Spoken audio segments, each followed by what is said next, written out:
Bonjour à tous, bonjour à toutes, ravi de vous retrouver sur le plateau de Village Semences au Salon International de l'Agriculture pour ce nouveau numéro de Cook Midi. Cook Midi, votre rendez-vous avec la cuisine du quotidien, cuisine facile et cuisine goûteuse. Bonjour Anne-Hélène Motion. Bonjour, je suis ravie de vous retrouver. Ah bah oui, vous faites partie de la Dream Team de Oui, Cook Midi maintenant.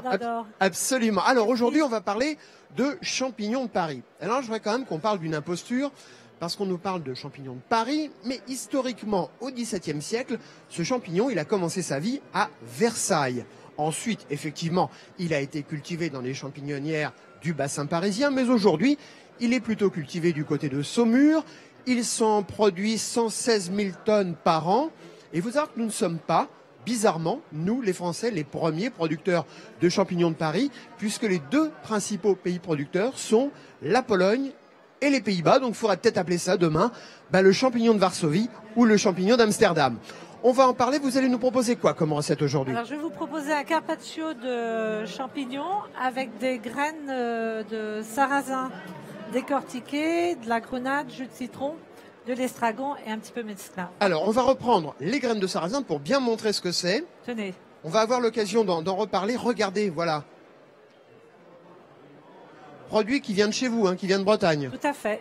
Voilà, puisque on en reparlera dans un instant. Le blé noir, le sarrasin, c'est une production spécifiquement bretonne. Et pour parler de tous les produits et de la façon dont vous allez faire la recette, je crois que d'abord, il va falloir nettoyer les champignons. Ça, c'est le plus fastidieux. Ma petite brosse, ne jamais les mouiller de trop. Et une petite touche d'exotisme qui rappelle aussi que la Bretagne, c'est une terre de navigateurs. C'est ça. Donc de voyageurs. Et je voulais vous dire aussi que sur Paris, c'est ouvert dans des parkings souterrains, la caverne. Et la caverne produit donc des champignons de Paris. Et à quel endroit? Dans le 18e, porte de la Chapelle. Voilà, vous pouvez les retrouver sur différents marchés parisiens également. Et ces champignons viennent justement des parkings souterrains du 18e. C'est ça. Ils font aussi du shiitake, de la pleurote. Mais nous revenons avec des vrais champignons de Paris, c'est quand même beau. C'est le retour du champignon de Paris. Allez, on va le retrouver. Nos invités sur le plateau de Village Semences, ici, à la porte de Versailles. Catherine Delhommel, bonjour. Bonjour. Alors, je dois dire comment? Vous êtes meunière? On va dire meunière et gérante du Moulin de la Fatigue. Donc c'est à côté de Vitré, c'est à Vitré? À Vitré même, en centre. Et vous êtes également vice-présidente de l'IGP Blé Noir de tradition bretonne. Alors de quoi s'agit-il?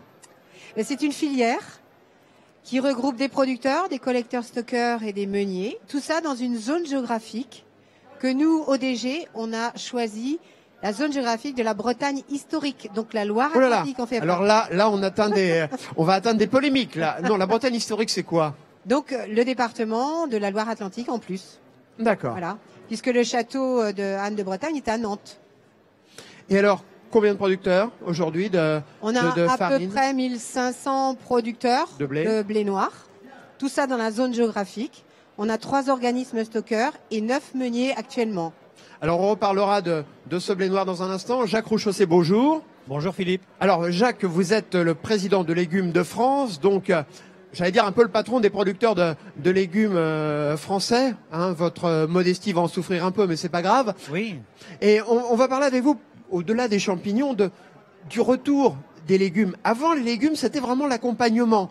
Et on a l'impression que depuis 2-3 ans, dans les recettes de cuisine, c'est le légume qui est l'élément principal, et la viande ou le poisson qui devient pratiquement l'accompagnement. C'est vrai que ça change un peu, et tant mieux pour nous, parce que c'est important.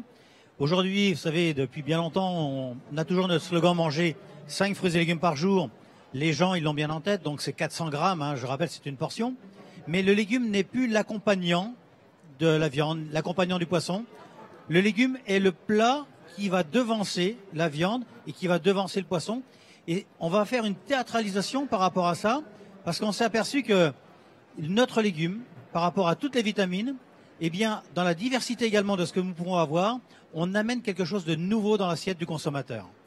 Et alors, pour parler jardin également, et n'oubliez pas que notre partenaire, le nouveau numéro de Rustica va sortir vendredi. David Fouillet, bonjour. Bonjour. Alors, on va parler avec vous aussi des champignons, parce que on peut en faire... pratiquement dans sa cuisine, aujourd'hui, il y a des kits qui nous permettent d'en faire. On va en reparler dans un instant. Mais on va surtout parler de ce blé noir. Ce blé noir qui n'est pas un blé, en fait, si j'ai bien compris. Qui n'est pas un blé du tout. mais je pense que madame en parlera mieux que moi. Moi, ce que je voulais dire à ce sujet-là, c'est que chez les jardiniers, c'est pas une des plantes les plus cultivées, mais elle a un grand intérêt. C'est une plante qui n'est pas très exigeante et qui permet d'installer une rotation des cultures, d'enrichir la terre, de l'ameublir. Donc on va la semer mars-avril, elle pousse très très vite et elle va étouffer toutes les autres herbes. Ce qui va permettre, notamment par ses racines, c'est assez marrant, c'est une plante tueuse. Et elle va permettre de les pousser. Et quand on va l'enfouir pour préparer les nouvelles cultures, le terrain sera nickel. Et ça fait alors, si on en fait pousser chez soi dans Paris ou dans une grande ville, c'est plus un élément décoratif qu'autre chose. C'est une graminée qui, effectivement, comme toutes les graminées, c'est la grande mode dans les jardins. C'est très décoratif. En fleurs, c'est très joli. Hein. Catherine, le blé noir, il a failli disparaître, je crois, quand même, en Bretagne. Hein. Oui, il a failli disparaître à la faveur du blé, tout simplement, parce que c'est une plante, c'est une culture aléatoire qui, effectivement, en fonction des aléas climatiques, va donner du beau blé noir ou pas. Il faut du soleil, mais pas trop, de la pluie, mais pas trop. Il faut une bonne hygrométrie et un bon sol aussi qui correspond au blé noir. C'est-à-dire, pour la Bretagne, ce sont plutôt des sols granitiques. Et ça va bien sur les sols granitiques? C'est tout à fait ce qu'il faut. Ouais, c'est des terres un peu difficiles quand même que les terres bretonnes, non? Pas forcément difficile. Il faut beaucoup de phosphore pour le blé noir surtout. Un peu de matière azotée, mais du phosphore qui lui permet de se développer.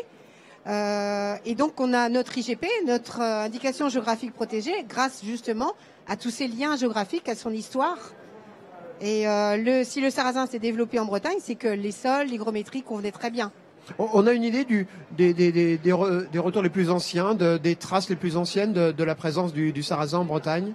Le sarrasin est arrivé chez nous en France au XVIe siècle, quoi. Hein. Il a commencé à se développer là. Et donc après, il y en avait un petit peu partout en France, mais il y en avait en Sologne, il y avait le Massif central, donc qui se rapproche un petit peu de la Bretagne. Et en fait, en Bretagne, on s'est aperçu que le blé noir pouvait nourrir tous nos paysans. Et ce qui fait que lorsqu'il y a eu des famines, ils ont réussi à se nourrir correctement, contrairement aux autres régions de France. Et alors, on a tendance, nous les citadins loin de la Bretagne, à considérer que le blé noir, c'est uniquement dans les crêperies bretonnes, les vraies. Mais on ne fait pas que des crêpes et des galettes avec le blé noir. Alors, justement, devant vous, vous avez le bel exemple de ce qu'on peut faire. Bien sûr, on a fait des cartes pour montrer qu'il y avait d'autres recettes. On peut faire du gâteau, de cake au blé noir aux fruits, du crumble, on peut faire du kika farce, hein, qui est vraiment le pot-au-feu breton. Mais on peut faire plein d'autres choses. Mais en fait, on a des crêperies en Bretagne, mais on en a aussi en France et on en a aussi à l'international. La crêpe voyage bien à l'international, c'est un produit qui s'exporte? Alors, le breton s'exporte bien. Le breton s'exporte, effectivement. Et donc, le breton aime sa farine de blé noir et donc il va réclamer une farine de blé noir qui est identifiée, garantie de Bretagne. Donc, il va aller vers de l'IGP. Et je peux vous dire qu'une des meilleures crêpes que j'ai mangées de ma vie, je l'ai mangée à Kiev, en Ukraine, chez un restaurateur, évidemment breton. Jacques, on a l'impression aussi que on parle de la farine de blé noir. On a l'impression qu'il y a des légumes qui reviennent comme ça. On avait un peu délaissé parce qu'ils avaient des images un peu très connotées et qui reviennent maintenant, qui deviennent des produits stars.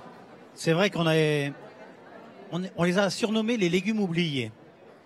Et il y a quelques années, on a remis ça un petit peu au goût du jour parce que ça donne une diversification supplémentaire dans notre étal de légumes. Je rappelle quand même qu'on a plus de 80 variétés de légumes, donc c'est quand même assez important. Mais aujourd'hui, c'est vrai qu'on va rechercher les légumes d'antan. C'est une mode, mais ce n'est pas qu'une mode. Parce qu'aujourd'hui, le consommateur s'y intéresse. Et puis, il redécouvre ça. Et ce qui est important, c'est qu'on s'aperçoit que le consommateur aujourd'hui aime de nouveau retourner au fourneau. Et donc, on doit lui fournir également l'explication par rapport à ces nouveaux légumes ou ces légumes anciens, de manière de les cuisiner le plus simplement possible, comme vous avez dit là tout à l'heure. Et c'est ça qui est important. C'est redonner du plaisir, redécouvrir les choses. Et nous nous mettons vraiment dans cette dynamique-là pour donner cet éventail-là. Alors, je reviendrai quand même sur un truc que vous avez dit tout à l'heure, Philippe, parce que vous m'avez parlé du champignon polonais, le champignon de Varsovie ou celui d'Amsterdam. Mais je sais, ou d'Amsterdam.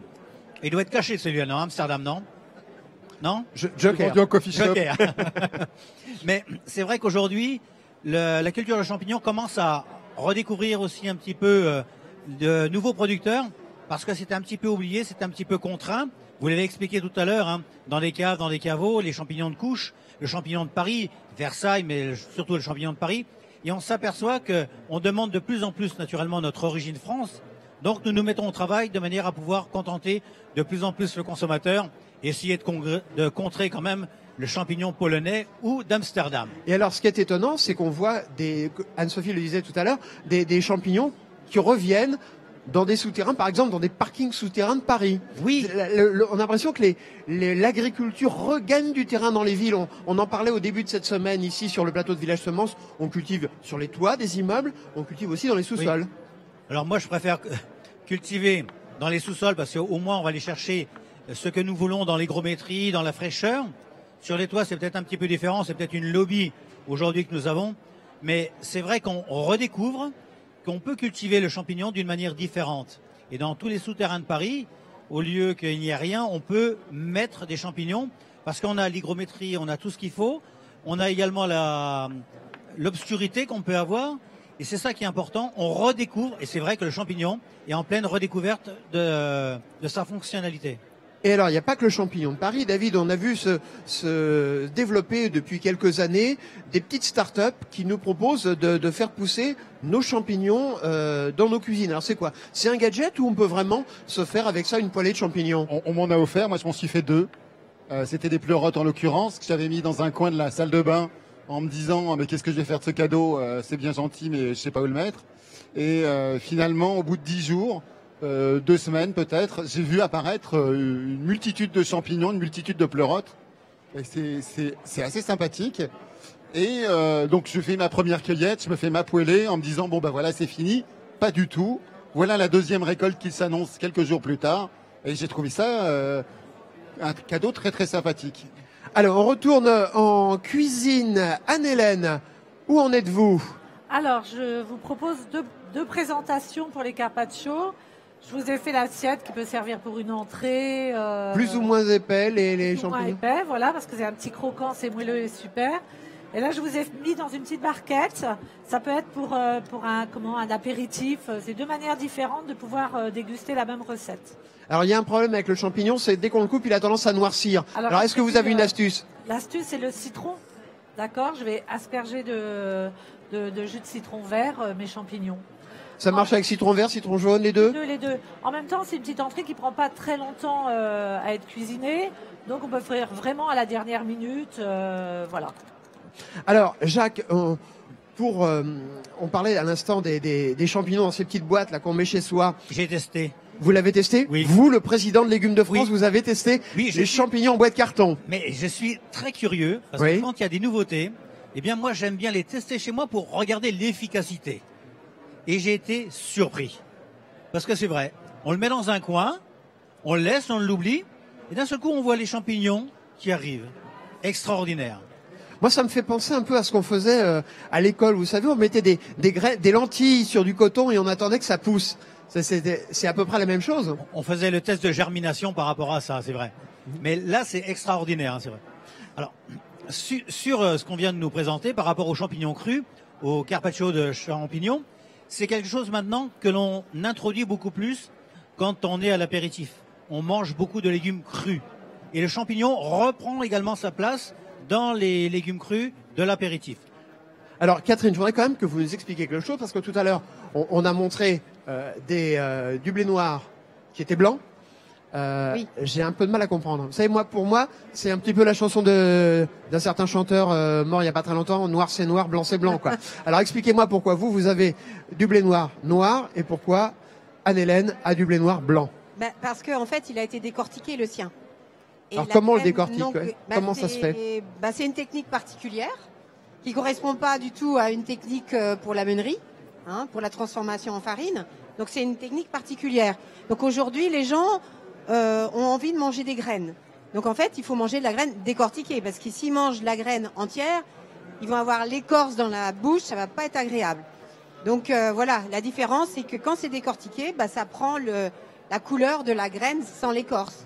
Et alors, comment vous faites pour décortiquer? Vous avez des petites mains qui décortiquent ou alors on met non, des grands non, coups de non, produits non, chimiques? Non, en fait, quand on veut transformer en farine, on écrase, on broie le tout. Et après, on tamise. Voilà. Voilà. C'est une opération relativement simple, mécanisée mais relativement simple? Ou c'est très technique? C'est quand même technique. Hein. Il faut les outils appropriés pour ça. En tout cas, au Moulin de la Fatigue, c'est sur meule de pierre. Donc, c'est des meules de pierre en silex, c'est donc, des à meules l'ancienne. ancestrales. Elles ont 200 ans d'âge. Et on travaille vraiment comme autrefois. Mais voilà, c'est broyé sur des pierres qui sont très costauds, très abrasives. Et ensuite, elles sont tamisées c'est tamisé dans des bluteries. Donc, c'est dans les tambours rotatifs. Donc, c'est la farine, elle est brassée, hein. C'est pas dans des tamis horizontaux vibrants. La technique est différente. Donc voilà, ça donne une qualité de farine différente. Et cette farine bio, en plus, il faut le préciser. Elle est bio ou pas bio, mais elle est GP en tout cas, garantie de Bretagne. Et elle voyage, c'est-à-dire qu'en dehors de la Bretagne, on arrive, nous, les amateurs de crêpes et de galettes, à en trouver.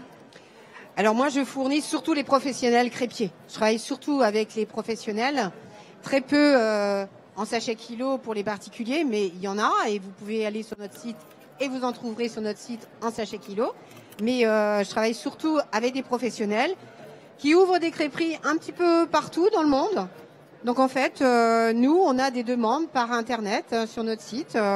Des gens qui sont d'Australie, du Japon, de Nouvelle-Zélande et d'Afrique du Sud. Et vous fournissez les Bretons d'Australie, de Nouvelle-Zélande. C'est les Bretons qui vont voir là où il y a la qualité et ils trouvent notre site. Et donc, comme on est réputé pour avoir une qualité particulière à l'ancienne, donc ils nous trouvent facilement. Et comme ils sont fiers d'être Bretons, et donc ils veulent le meilleur pour chez eux.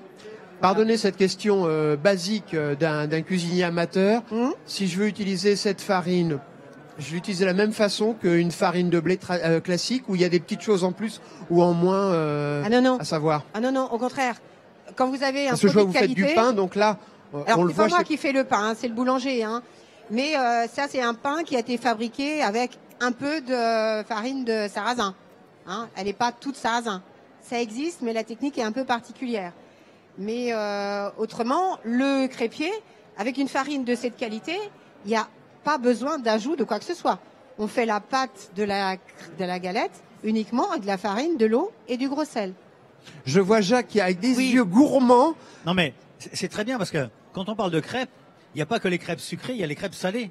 Donc dans les crêpes salées, qu'on on peut appelle mettre les aussi galettes. des champignons. Ah ben voilà, on peut mettre des légumes. Eh oui, des légumes, c'est ça Absolument. qui est important. Et le support du blé noir, justement, apprécie n'importe quoi.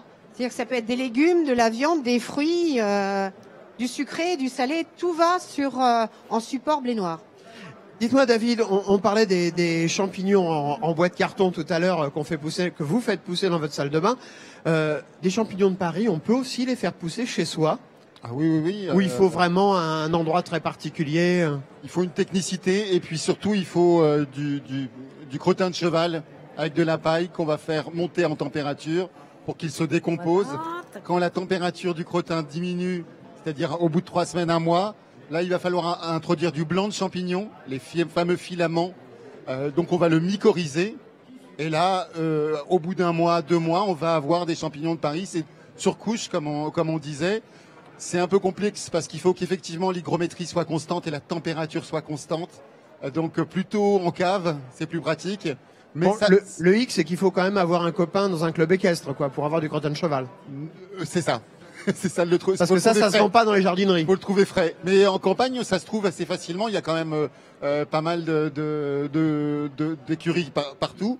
Et l'autre champignon qui est en train de se développer, c'est la truffe, puisqu'on vend aujourd'hui des arbres truffiers, c'est-à-dire des chênes avec à l'intérieur des racines les mycorhizes de truffe qu'on va planter en espérant 5 ans plus tard peut-être obtenir des belles truffes. Ouais, avec un beau retour sur investissement espéré. Jacques. C'est vrai que faire du champignon, c'est pas si simple que ça.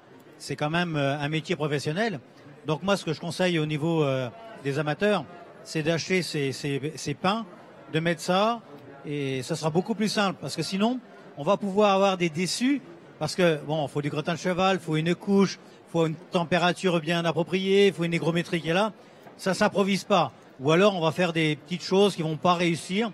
Mais avec ce nouveau procédé là que vous avez évoqué tout à l'heure, je pense que là, pour se faire plaisir, il n'y a rien de tel. Catherine, on va parler aussi de l'avenir. Vous disiez qu'il y a des producteurs aujourd'hui. Est-ce que c'est un débouché qui peut attirer aujourd'hui de nouveaux agriculteurs en Bretagne pour produire du blé noir? Tout à fait, parce que ça correspond de toute façon aux rotations de culture aujourd'hui qu'on demande aux producteurs. Et au point de vue agronomique, ça apporte énormément de choses, comme expliquait le monsieur. C'est un intérêt vraiment agronomique très très important. Et d'autant que ça prépare bien la terre. Et en même temps, pour les légumes, c'est un répulsif à taupin, les vers blancs. Donc finalement une culture bio, quoi. Ça permet de se débarrasser des nuisibles sans avoir à sortir l'armoire à pharmacie. Exactement, parce que notre farine de blé noir de Bretagne, qui n'a pas le label bio, mais j'ai les deux, il est garanti sans intrants, sans pesticides, sans intrants. Justement, Jacques et ensuite David, c'est vrai que la tendance aujourd'hui, notamment chez vos collègues producteurs de légumes, et on le sait peu, c'est de limiter, voire de ne plus avoir recours à certains produits, qu'on appelle les produits phytosanitaires, mais plutôt justement avoir des cultures, pesticides. Les pesticides, allez, pour faire plaisir aux écolos, et avoir des cultures intermédiaires ou des cultures utiles qui permettent justement de ne plus avoir besoin de ces produits. Vous savez, Philippe, ça fait 15, 20 ans que l'on réfléchit aujourd'hui à réduire l'utilisation des pesticides. J'ai pas attendu que l'agroécologie arrive. J'ai pas attendu que nos amis écologistes nous disent qu'il faut travailler d'une manière différente. Les sols, nous les cultivons, nous les aimons. C'est les sols qui nous font vivre par rapport à ça. Donc automatiquement, oui, nous recherchons la qualité supérieure avec notre centre technique interprofessionnel des fruits et légumes pour limiter l'usage des pesticides au niveau des sols, de manière à ce que le produit soit de plus en plus sain. Ça, c'est une certitude. Et finalement, c'est ce que font aussi les jardiniers amateurs que vous représentez, David. En deux mots, à propos du sarrasin, issu du décortiquage, on a des cosses de sarrasin qu'on va pouvoir épandre dans le jardin ou dans les carrés potagers où on veut. Ça fait en 5 cm une petite couche brune, assez graphique, qui éloigne les limaces parce qu'elles n'aiment pas le dispositif. Donc c'est bio et c'est joli. Je vous disais de la culture, de la cuisine au naturel, de la culture au naturel également, Catherine. Tout à fait, parce que nous, en IGP, en tout cas, on garantit qu'il n'y a pas de traitement. Donc c'est les mêmes procédés, c'est le même procédé culturel ancestral aussi bien pour l'IGP et l'IGP bio. Donc il n'y a pas de traitement. Et c'est facile à contrôler. Il n'y a pas de roue de tracteur dans la parcelle de blé noir. Merci beaucoup. Alors maintenant, on va voir la recette en express. Et moi, je vous retrouve tout de suite avec Anne-Hélène.